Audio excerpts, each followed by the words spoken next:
All right. Well, welcome back. Welcome to the afternoon session, folks. And let's go ahead and let's pick up where we left off with this morning and try to get done with this today. And then I would like to start chapter 10.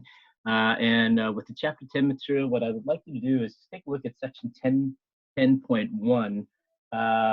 What I'm going to do is I'm going to go over the intermolecular forces with you, and then go over questions, certain question types that you may see on the AP exam in regard to intermolecular forces. And then I'll hold off on the rest of chapter 10 until next week after your AP exam, where at that point, then we can talk about other properties of liquids, liquid solids, and gases. We'll talk about viscosity.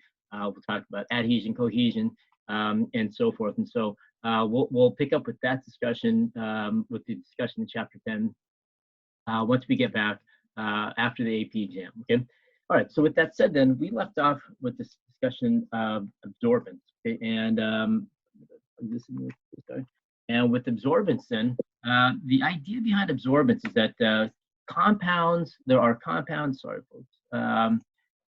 Within certain substances have component parts of them, certain groups of atoms that are able to absorb light at certain frequencies. And so we can take advantage of that to discern structure, for example. But we can also take advantage of that to determine how much, the amounts of that particular component will be present in a particular solution. Okay, so we can use electromagnetic radiation for quantitative analysis. And that's the whole idea behind Beer's law. Beer's law allows us to relate the amount of light absorbed by a particular substance or a particular group of atoms within a substance, and we can use that to determine how much, the concentration of the substance we have in a solution. And so we can use an instrument known as a spectrophotometer.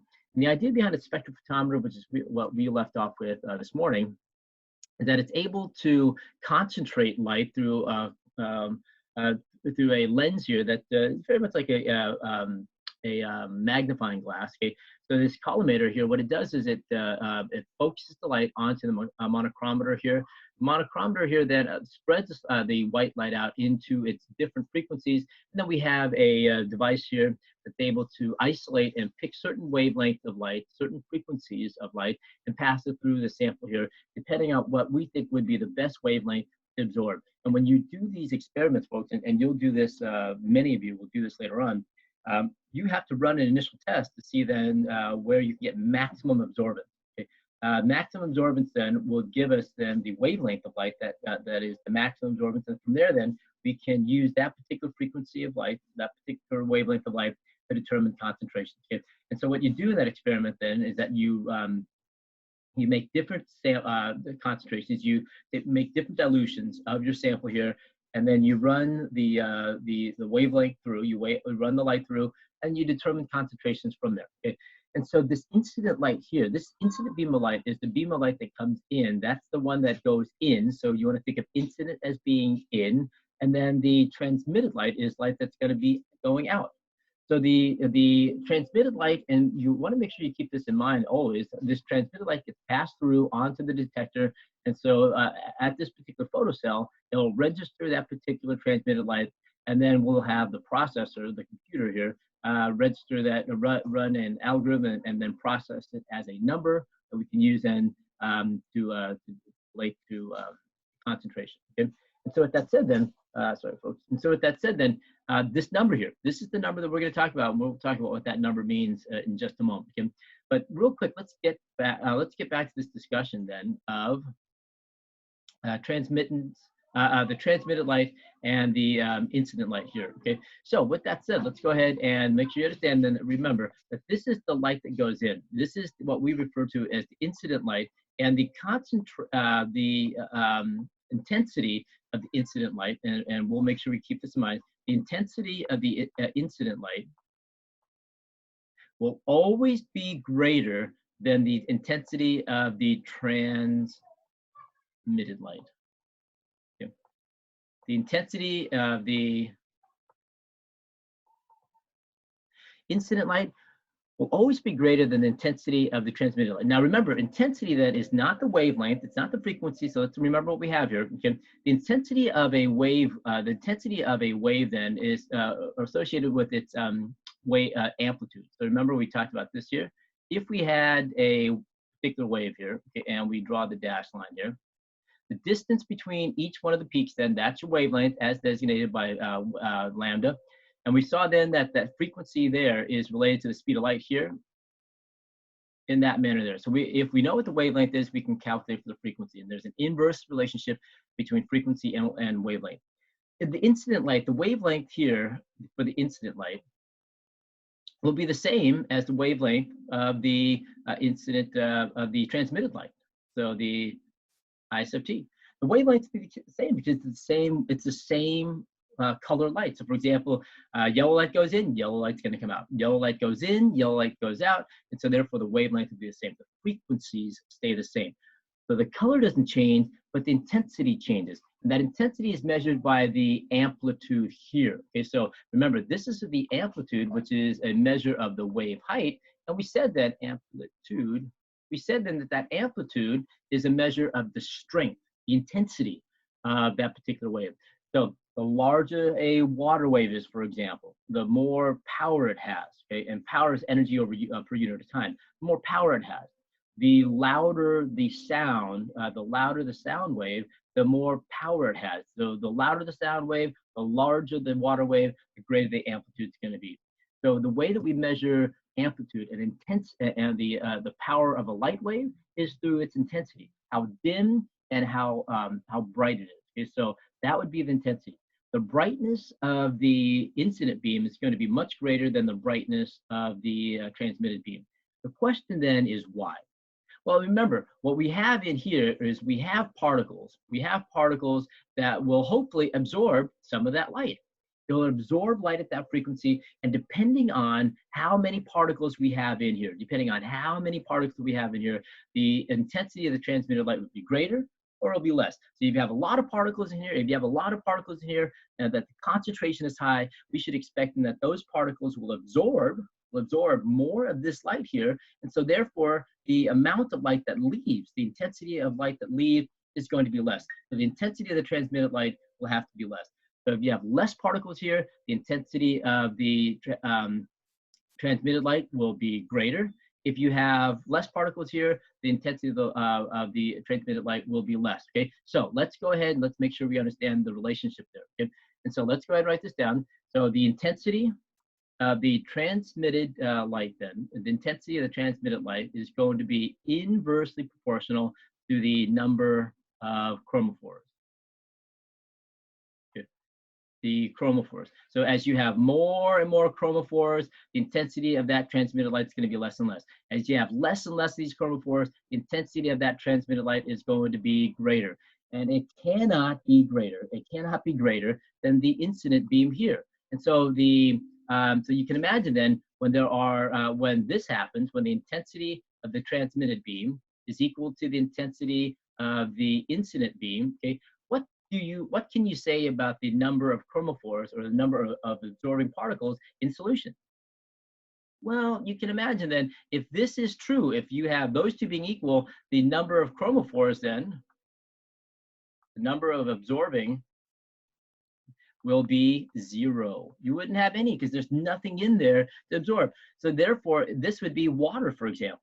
Okay, so if you pass this incident beam here through water, there are no absorbing particles, there are no chromophores, then at that point then, the incident beam and the transmitted beam will be exactly equal. And so therefore, if what we want to be able to do is we want to be able to measure the amount of particles in there, not directly but indirectly, because if you can see here, if this is true, then there's going to be a relationship between the incident beam and the intensity, the incident beam and the transmitted beam. So that then when the incident beam and the transmitted beam are equal, when the transmitted beam and the incident beam are equal, the ratio between them then will be 1.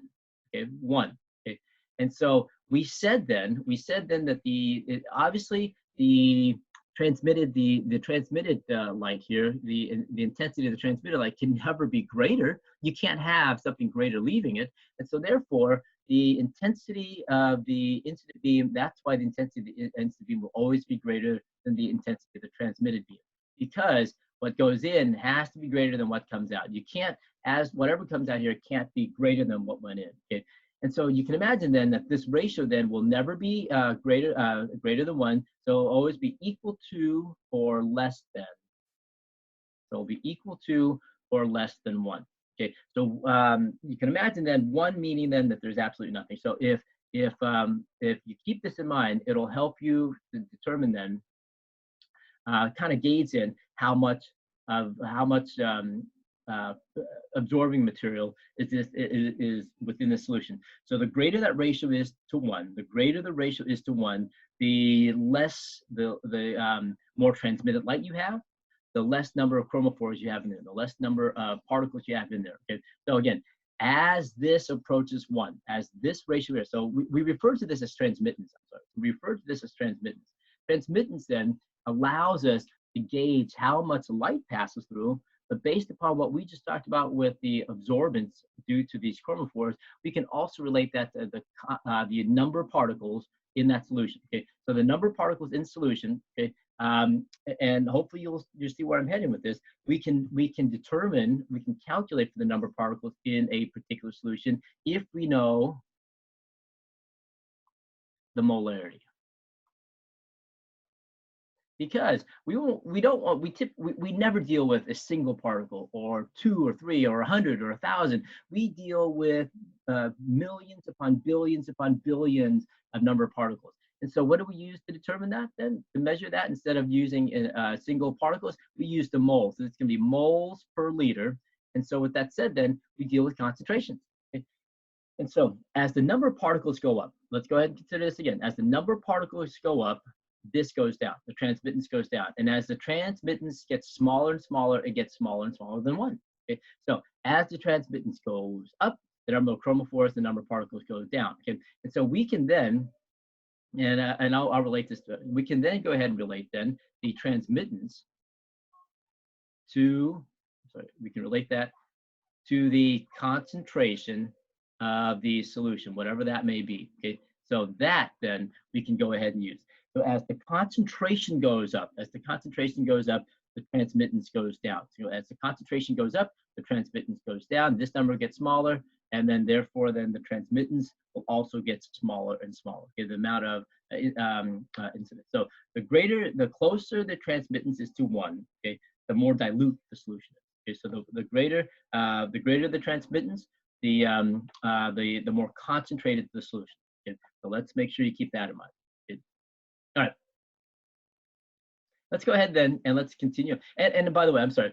So what we typically do is we don't, we talk about percent transmittance. Okay? We usually, when we talk about transmittance, we talk about it in terms of percentage. So therefore, we talk about percent transmittance. Okay. And so percent transmittance, remember, to get that percentage, basically, it's going to take this ratio here, transmitted light over incident light, times 100. Okay? So that's the percent transmittance.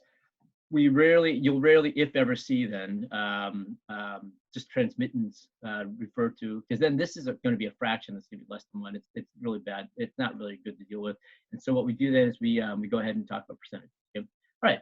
So when we plot transmittance versus concentration, we see exactly that, like we just said. Okay, so let's go ahead and take a look at this here. So as the percent transmittance gets closer and closer to 1, what do we notice happening? The concentration gets smaller and smaller, and this is going to be in 10 to the minus 6 molar here. Okay, so the percentage, as the percentage transmittance gets larger and larger, as we get closer to 100, we have less and less. The concentration goes down. We have less and less particles in there, so we have more transmittance. As the concentration increases, though, the transmittance drops. The reason for that is that we have more particles that are absorbing. Okay? And so remember, the percent transmittance, again, I'll write it here for you, the percent transmittance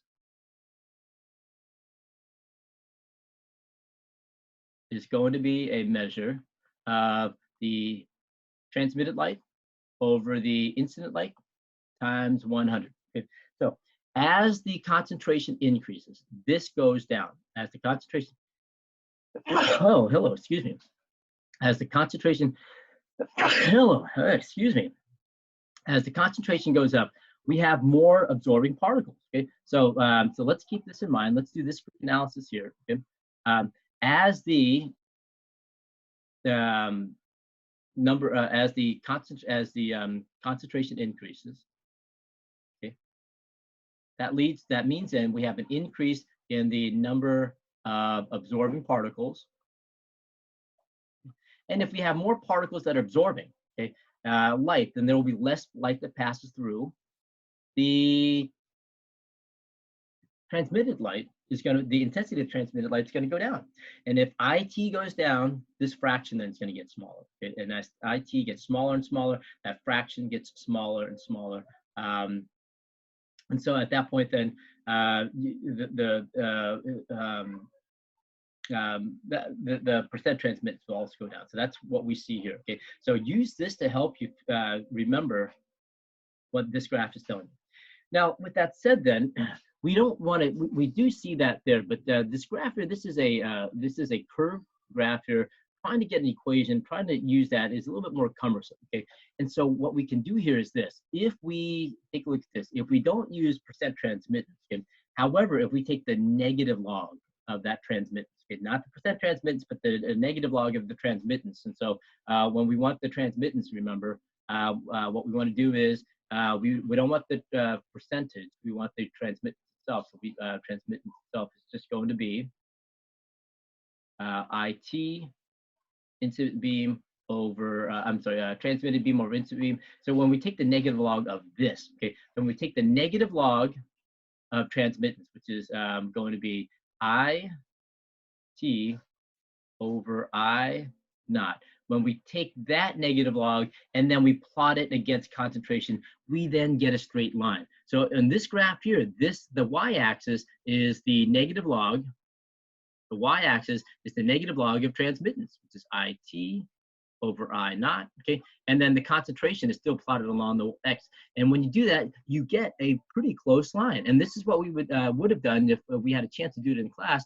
But your PhET lab allows you to do this. So what I'll do, if you have any questions about the PhET lab, please come see me and get that help with it. But when you do that, you get this straight line. And then you can draw a line of best fit through it. You can draw a trend line. And then you can, at that point, obtain the formula, the point slope formula here for this line. And from that, then you can make predictions about it. If you change the concentration here, for example, you can figure out what the transmittance is. Or if you know what the transmittance is, you can find out what the concentration is.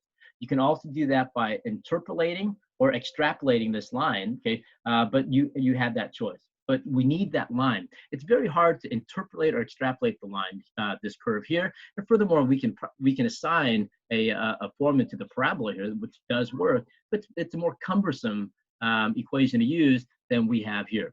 So taking the negative log of transmittance. So again, do not take the negative log of percent transmittance. You take the negative log of transmittance here. When you do that and you plot it versus concentration, you get this really nice straight line. Okay. All right. So what do we do with this? Why even bother with this? Okay. Because what we want to deal with here is there is a relationship that we can take advantage of between a fairly straightforward relationship that we can take advantage of, not between transmittance, but between what we call absorbance, okay, which is the amount of light that is being absorbed by the particular chromophore, by the chromophores here, and use that to relate it to to concentration, okay? And so absorbance, remember, is the light that does not pass through. This is what passes through. This is the transmitted light that goes on to the spectrophotometer. So we measure this, that's IT right there, okay? So there's the light incident beam comes in, light gets transmitted through. This is the process known as transmittance. Reflection, that's what we see. Absorbance we don't see here. So the chromophores will absorb light and then absorb certain frequencies of light, okay? Some of that light will be reflected, other lights will pass through, straight through. This is reflecting, we refer to this as refraction in chemistry, physics, okay? Refracted light then passes through, okay? So that's our transmitted light. But we want to take advantage of this here, okay? Because there is a direct correlation, a relationship between, a very easy and straightforward relationship between absorbance and concentration, and that is the basis of Beer's law. Okay. All right, so absorbance then is, we define absorbance then as the negative log of the transmittance. Okay, so absorbance then is the negative log of transmittance, and this graph here shows you the relationship between absorbance and transmittance, and transmittance, and I hope you can make use of that and interpret it. If not, come by and see me. But what Beer's law does is it relates then absorbance to three key factors. Okay, three key factors which I'm going to go over with you. Okay, so absorbance here, remember that is going to be the negative log of transmitted light over incident light. So we can go ahead and plug that in there if you want to. Okay, so let's go ahead and do that really quickly. So if you're given that information, you can go ahead and plug that in. So this would be negative log of IT over I naught. So we'll extend that equation there by substitution. But let's go ahead and let's go through the other three variables on the right-hand side of the equation here. So this is Beer's law right here, folks. A is absorbance. E, or epsilon here, epsilon is what we call the molar extinction coefficient. And this is a measure of the chromophore itself. Okay? Different chromophores will have different molar extinction coefficients, different absorbing components will have different molar extinction coefficients, and this is an experimentally derived value. Okay, this is experimental. Okay, but once we have it, and let's say we wanted to find the absorbance for red dye, for example, we dealt with the different dyes, and if we can find this because someone's already done this, someone's already found the molar extinction coefficient for red dye, we can find that in, we can find that, okay, and then we can plug that value in right there. Okay.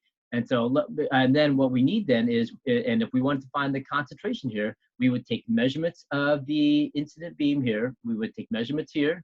We know what this intensity is. We can measure these two here, and that'll give us absorbance. So we'll take care of that. And so we'll have this. And if we want the concentration, we need to know what L is. That is simple, folks. L is the length, the distance between the container, okay? And this is what we call a cuvette.